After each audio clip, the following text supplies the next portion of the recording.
Hello and welcome.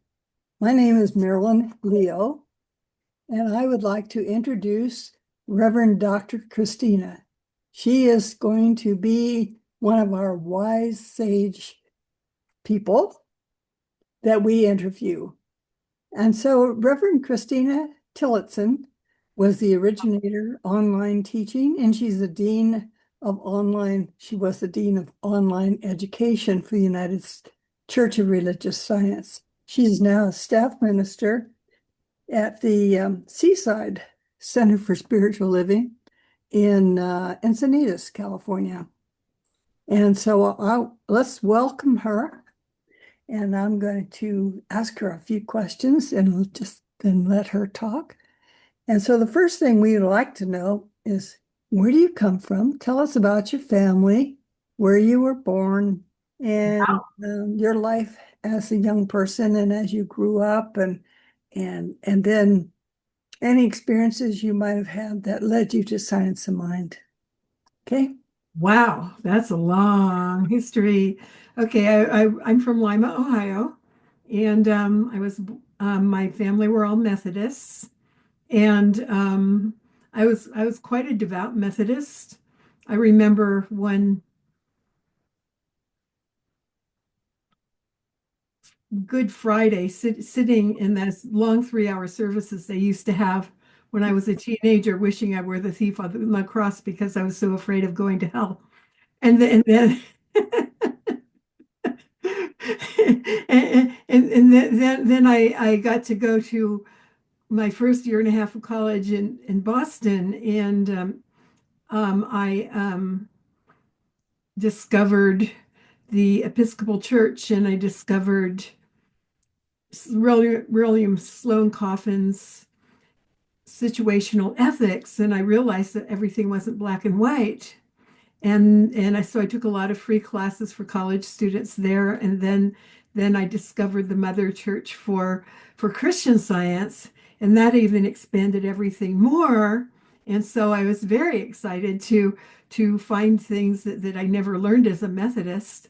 And then I finished my undergraduate at Ohio State, and I got sick, and the Christian Science practitioners didn't heal me. And so my dad drove down and hauled me off to the hospital. And I was an agnostic ever since, um, until I started exploring when I moved back out here out west, and did the S training and found that, wow, there's so much out in this world.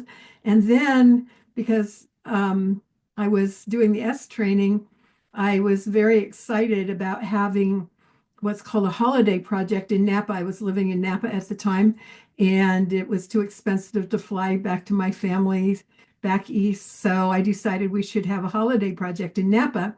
And so the people on my list to call about that one was Reverend Barbara Thomas Smith of the Napa Church of Religious Science at the time. And so the first time I walked into a religious science church, I was on the platform announcing about the holiday project, and I knew I was home. And so I didn't have to go to Oakland and San Francisco and all those places and do all this SD stuff. I was on the phone team, and I was on all kinds of teams. It was like, and then in Napa, it was there all the time, and I didn't even know it. And so that was my introduction to religious science in 1982. That's terrific. Do you have any siblings?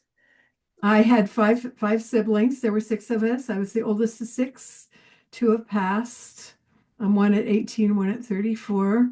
But I'm very grateful that my family was very much, even though they were all Methodists, my parents were, well, I drove them crazy actually, and especially because my father was a doctor and I was a Christian Scientist for a while.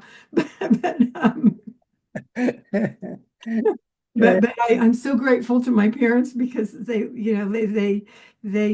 there's six of us, so there was, that they let us discover ourselves. Okay. And then after I became a minister and my dad was still alive, we went to the Methodist church where I'd grown up, and he proudly introduced me as Reverend Christina to the pastor at the time. Oh, well, that was a plus, wasn't it? Yeah. All right. So how did you get, so you found the church with Reverend Smith, Mm. Thomas Smith, and you became involved with her and the teachings and Yeah. took classes from her? Yeah, I took all the classes all the way through second year practitioner studies. And I went to a Asilomar the first time in 1983 and started going there every year. And then in 1986, I met my soulmate at the campfire, and it's I just finished writing another story about that in my upcoming book. But I met him at the campfire that night, the first night of Asilomar in '83, and we were engaged 2 weeks later. And so I sold my house, quit my job, moved down here to the San Diego area to marry him, and then went to Sharon Stroud's church down here because she was the only one who was teaching practitioner at the time. And I finished practitioner my second year of practice there, and then she had us. Then she had all of us who had just graduated teaching practitioner the next year. So that was kind of interesting. Although I'm an educator. I've been a school teacher and an administrator, school administrator, and all that stuff. So I'm kind of have education in my bones. So it wasn't hard, but it was like how interesting. Well, you and your husband moved along quite quickly, and Yeah, we did. Yeah. uh, and it was a very successful marriage, as I understand it. Yeah. And we'll get Yeah. into that in a moment. But so you were a teacher when you were attending Napa? Yeah, I was actually a special ed teacher. And then they made me administrator of the school until they decided that the school was going to close down because they wanted all of our kids to be integrated into high schools. Mm. And I didn't care because, our kids were out in the world working, and stuff. So then I left and I became a business consultant for the Michael Thomas Business Consulting Company. It's just like teaching, it's just different stuff, you know. Mm. And then when I moved down here, Michael Thomas had a branch here, and so I worked for them for a while and rewrote all of the documentation for WordPerfect in a way that is understandable. Because when I ran the school in Napa, Apple gave a Apple IIe to every school, and I was the only one who wasn't afraid of it.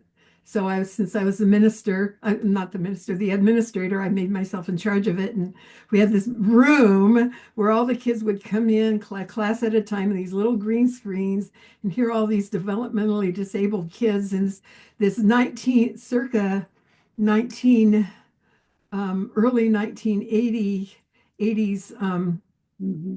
green screen is talking to them, and they're just going shh. And that's where I first realized how technology can really Mm. help in everything. That's great. And so is that how you became online teaching? Well, I started teaching online.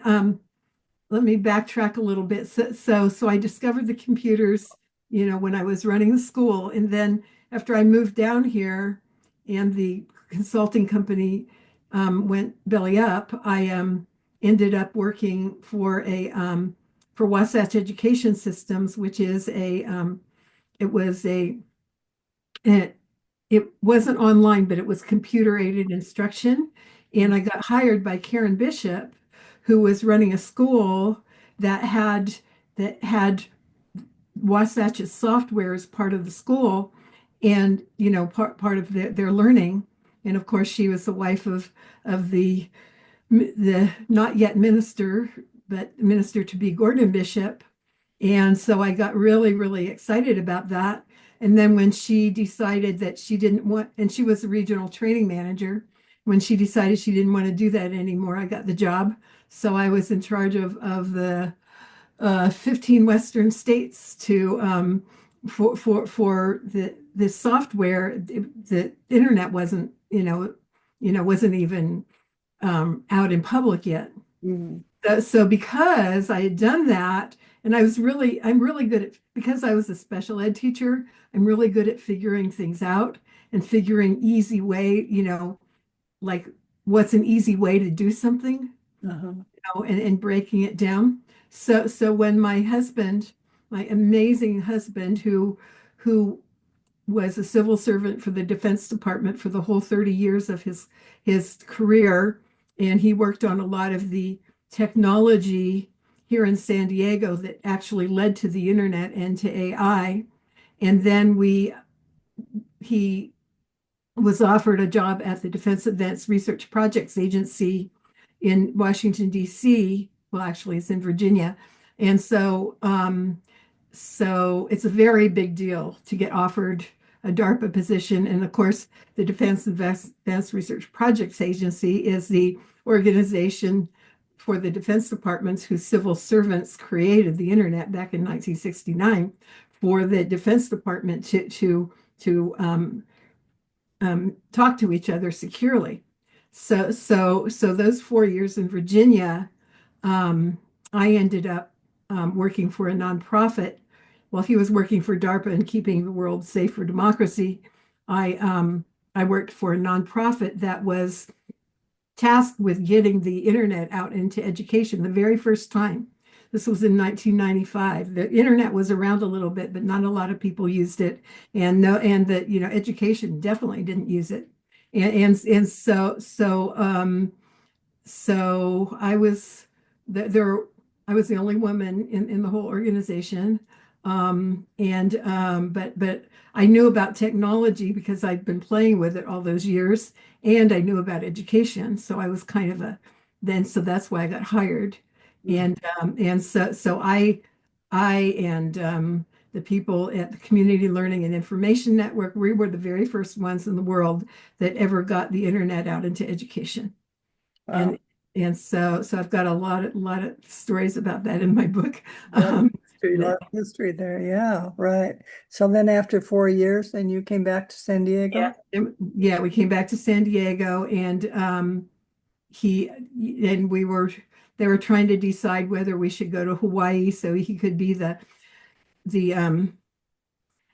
science advisor for the commander in chief of the Pacific Fleet, or if we should go to NATO, or if we should go up to Monterey, where he was going to run the naval postgraduate, the technology stuff for the naval postgraduate school, which is where I wanted to go.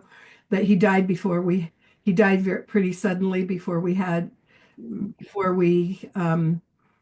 decided. And I'm grateful if he's going to die, at least he did that before, you know, if I stuck in Hawaii by myself or Brussels by myself, that wouldn't have been a good thing. Yeah. So Yeah, but it was a surprise. Huh? yeah, yeah, Wasn't yeah, ill for a time or anything. yeah. He was in the hospital for dehydration. He'd been diagnosed with pancreatic cancer, like just about 3 weeks before. But we were told he had 5 months to 5 years, and so he was just in the hospital for dehydration, and he was supposed to come home the next day, and he died instead. Oh, and goodness. and and so so I've got a whole big story in my book in progress, connecting souls from lost to purpose and community in the digital age. But this whole story about how that night I had to call a practitioner friend of mine to drive me down to the hospital, and um, I didn't know he had passed. I thought he was still alive. And by the time we got down there, he was dead. And so um, I wanted to go with him. I'd been a practitioner for 10 years by then. I wanted to go with him, but um, but I knew better. And this practitioner, his name was Everett. He was just wonderful. And the priest, the Catholic priest who they called at 3 in the morning, got him out of bed, kept telling me all these platitudes and stuff about heaven and all this stuff that I didn't really believe in. And then I heard this voice, you should be a minister. You can do a much better job than this chaplain who's never doesn't even know what it's like to have a soulmate. So instead of killing myself, by the next fall, I was in ministerial school. Okay, and what year was that about? That was, let's see, died in 97. So by yeah, so by the fall of 90, he died in November 97. So by the fall of 98, I was in ministerial school. Hmm. And Well, that's quite a dramatic story of yeah, you entered into ministerial school. Now, I know that you did some firsts in for the teachings and the education. yeah. Um, did you work with Linda McNamara, or was that completely a different? She was at home office, and she was very, very, we'll backtrack a little bit. When we were in Virginia, while John was still alive, I I was one of the only practitioners listed in Science of Mind magazine on the East Coast, and I was teaching all these classes, and people were begging for classes. And I can pretty much teach anything actually. Um, I can, and I was working for, getting the internet out into education, and I thought, wow, we should get the science of mind out into the world through the internet. So that was in 1995. And so I started lobbying what was then United Church of Religious Science. I went to every convention, I went to every CLMR with my little PowerPoints about number one, why they should get online, and number two, why they should let me teach online. and everybody said, well, number one, practitioners aren't allowed to do that sort of thing, but I've never been one to take no for an answer. And so this was in 1995, and after 3 years of trying to persuade everyone that this stuff has to get out in the world is crying for this. Mhm. And so they finally gave me permission to teach the foundations class online through, CSI? yeah, no, through United. Okay. Yeah, because we're still in. So by the time we got back home, and after he died, I got my lobbying finally paid off, and I did my first foundations class online in a chat room on dial-up in April of 1998. And Wow. some of our wonderful ministers, like Reverend Ogla Silva, was in that class. An amazing practitioner. Patricia Watson was in that class. So that was 1998, and after that, I created all the classes, and I so I created all the beginning, the prerequisite for practitioner, and then I said, well, I want to teach practitioner online, but the powers that be said, no, that can't be done. But then two of my graduates, Cac Young and Ogla Silva, went up to um, um, home office at the time, which was in LA. And they were so wonderful that the powers that were said, okay, you can teach practitioner online as long as you have an in-person retreat at the end of each year. So that the first practitioners graduated in 2004, and I've got like 200 practitioners in 11 countries from that program that I personally was involved in. Right. And so that was, you were still, were you still a practitioner when you were doing this? Now, I became a minister in 2003. Huh? I was a practitioner until my first practitioners graduated in 2004. Wow. And then when I became a minister in 2003, um, oh my gosh, the amazing, remember Kay Thompson, Dr. Kay Thompson? Mhm. I'm Yes. sorry, Dr. Kay Turner, Yeah. Dr. Kay Yeah. Turner. Huntington. Anyway, Mhm.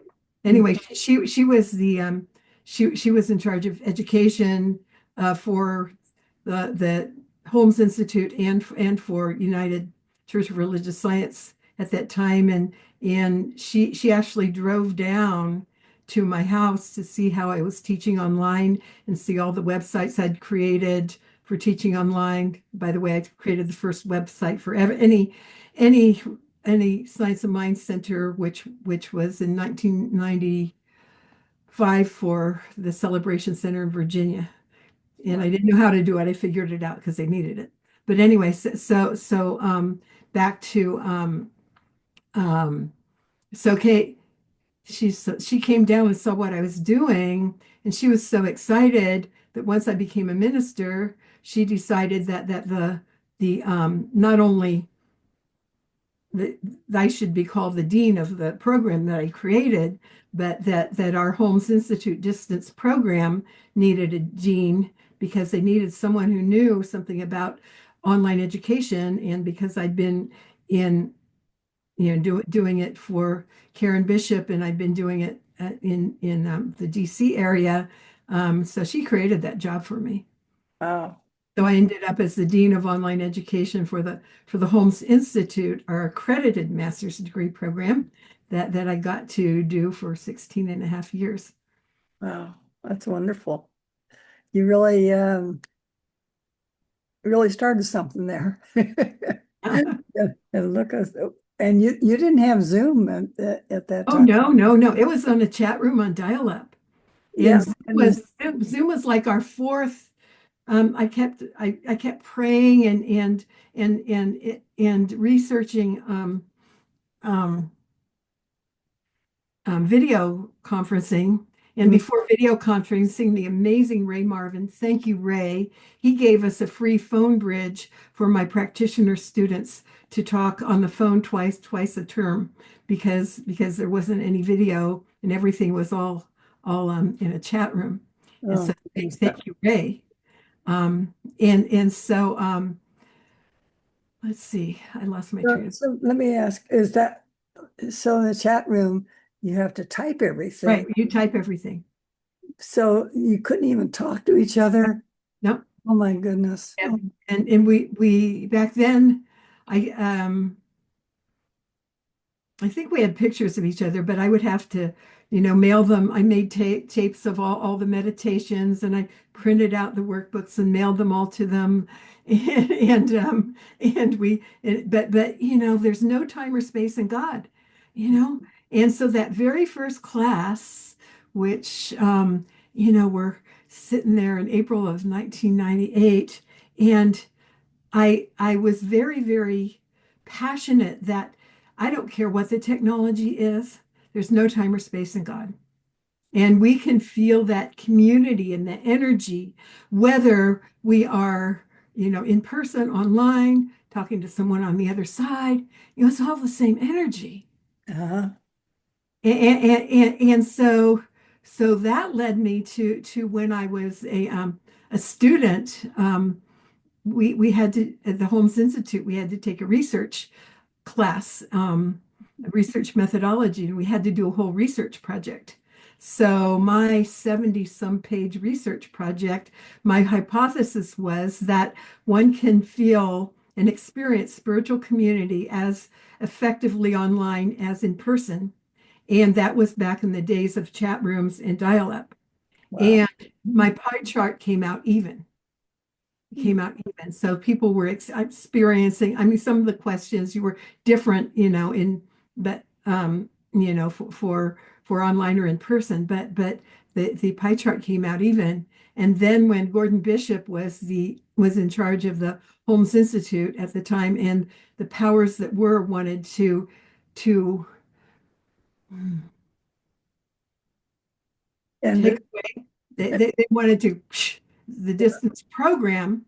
Gordon used that project as a reason for why the distance program, which was our accredited master's degree program, should stay. oh, you have had a very interesting life and career. So do you recall who maybe some of your ministerial ministers, teachers were that where you learned science of mind? Well, Barbara Thomas Smith big time. I mean, That was yeah, she was my first, and she's, that was um, a practitioner yeah, what? during ministerial school. Oh, during ministerial school. Oh, well, of course, Linda McNamara. Oh my gosh. Oh my gosh. And Roger Julien. Um, I'm so grateful that when I was in school and we were taking church financial management, he told us not to give up not to give up paying into our social security. So Roger, I'm so grateful that you did that.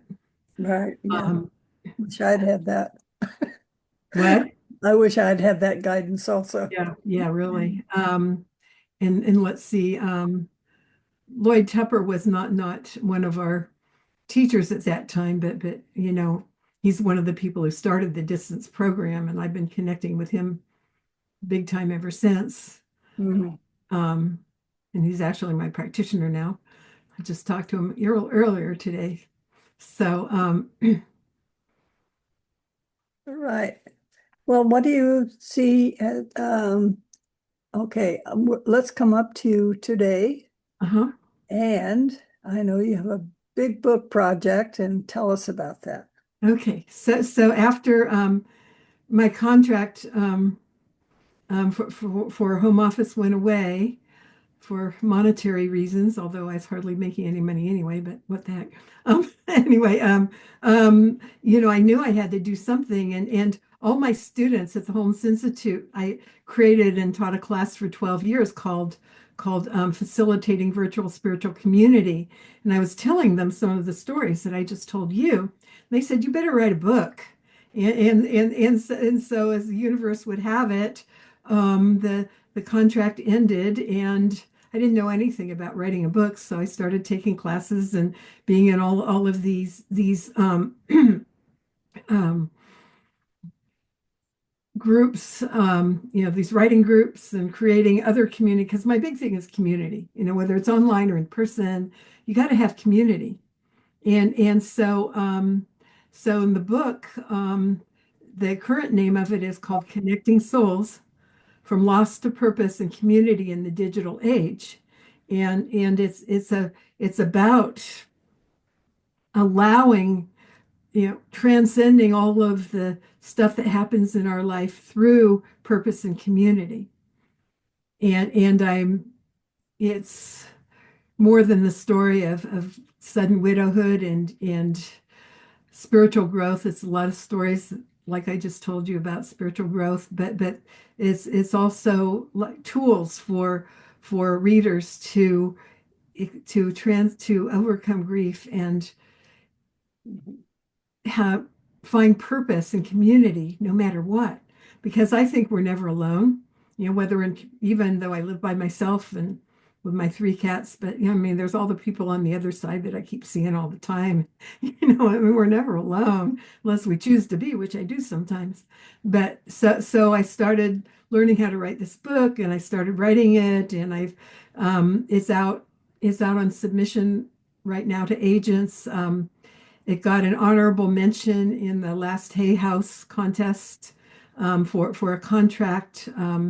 They said that they want to hear more from me, and they made some suggestions to make it even more self-helpy. So I'm editing it, and it's on. I know The Perfect Agent is out there, and The Perfect Publisher is out there. Absolutely. I actually had a publisher, and they gave me an advance, but then out without hearing them, and that was like way right in my first proposal, way back, what, 3 or 4 years ago. And they gave me a contract in advance even, but then 4 months later, with no communication, they said, well, we want a whole different book, and we want a whole outline, and you've got 2 weeks to do it. And I said, well, okay. I tried and I couldn't do it. And they said, okay, well, you can keep the advance, but we'll part ways. And if you write the book we want, send us another proposal. And I will, but not right now. I have to write this book first. Okay. And so what is your, um, Do you write every day, or do you write when you feel like it, or when you have nothing else to do, or what is your? Well, I never have nothing else to do I'm still teaching classes, for Seaside, and I'm teaching Tai Chi Chub, the way of moving the energy. And there's stuff in the book about that. But after I led a sacred circle through Seaside about atomic habits, about how, you make a habit to do stuff every day. So I made a commitment to only if you do it 2 minutes, to do 2 minutes every day. And of course, then it turns out to be hours and I'm up all night. But the manuscript is done. I'm in the editing process right now. So Okay, that's great. So, but we can expect a book within the next 6 months, a year, or sometime. yeah, probably next year and a half. Yeah. And Oh, that'll be my first book. The second book will be dating after being widowed. okay. And the third book will be the book that the original people wanted. Oh, and But what? but I got two books to write before that. But at least I Okay. spent my advance on an editor. So Well, Christina, this has been a wonderful conversation. I've really, really enjoyed it myself, and I know anyone who watches is going to be very interested. And I wonder if you have a few words that you might say to the audience um, about about science of mind and about you, and just, I mean, that's putting it very broadly, but just something of encouragement well, to people. so I guess my advice would be anything is possible. Don't take no for an answer. And don't be rigid about what you set your intentions for. Thank you very much for being with us today. Thank you so much, Marilyn. It's been an absolute honor. Thank you, everybody, and thank you, Ernest Holmes, and all the people whose shoulders he and we stand on. I'm so grateful.